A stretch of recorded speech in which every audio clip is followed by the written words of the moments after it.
வணக்கம் மக்களே. இன்னைக்கான வீடியோல நம்ம என்ன பார்க்க போறோம்னா, நாத்து தான் பார்த்தீங்கன்னா எடுத்து வைக்க போறோம் மக்களே. ஓகேவா? நமக்கு தேவையான அளவு பார்த்தீங்கன்னா, நாத்து வந்து எடுத்து வைக்க போகிறோம். எப்படி எடுத்து வைக்கிறதா இந்த வீடியோல பார்க்க போகிறோம். நாத்து பார்த்தீங்கன்னா ரெக்டாங்கிள் ஷேப்ல இருக்கும். இது உங்களுக்கே தெரியும். இது போல வந்து ஒரு எண்டுல வந்து இது போல இழுத்தாலே அது வந்துரும் மக்களே. ஏன்னா ஃபுல்லா வேர் தான் இருக்கிறனால ஈஸியா வேற வந்துரும். பிச்சுக்கிட்டு வந்துரும் மக்களே. ஓகேவா? தென் பார்த்தீங்கன்னா எடுத்த நாத்து எல்லாமே பார்த்தீங்கன்னா ஒரு புடவை மேல வந்து பார்த்தீங்கன்னா வச்சுக்கணும் மக்களே. நம்மளாட்டி எவ்வளோ வைக்க முடியுதோ அவ்வளோ நாத்து வந்து பார்த்தீங்கன்னா எடுத்து வச்சுக்க வேண்டும். ஓகேவா?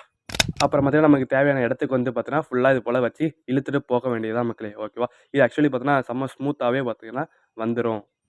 அண்ட் ஃபைனலா பார்த்தீங்கன்னா, நமக்கு தேவையான அளவு நாத்து வச்சாச்சு. இதில வந்து பார்த்தீங்கன்னா, டைரக்ஷன் முக்கியம். நாங்க வந்து பார்த்தீங்கன்னா, ஈஸ்ட், வெஸ்ட் அந்த டைரக்ஷன்ல வச்சோம். இப்போ வச்சிருக்கிறது பார்த்தீங்கன்னா, கிழக்கு திசையில வந்து பார்த்தீங்கன்னா வச்சது. ஓகேவா? கிழக்கு திசையிலும், அப்புறம் வந்து மேற்கு திசையில தான் வச்சோம். கிழக்குக்கு எவ்வளோ வச்சோமோ, அதே அளவு தான் வந்து பார்த்தீங்கன்னா, மேற்கு திசையிலும் வைக்கணும் மக்களே. ஓகேவா? ஈக்குவலா இருந்தா நமக்கு வந்து பார்த்தீங்கன்னா நல்லது. இதான் மக்களே இன்னைக்கான வீடியோ. இன்னும் சூப்பரான வீடியோவில் சந்திப்போம். அதுவரை உங்களிடமிருந்து விடை பெற்றுக் கொள்வது நான் உங்கள் Kumar. Ta-ta bye bye guys.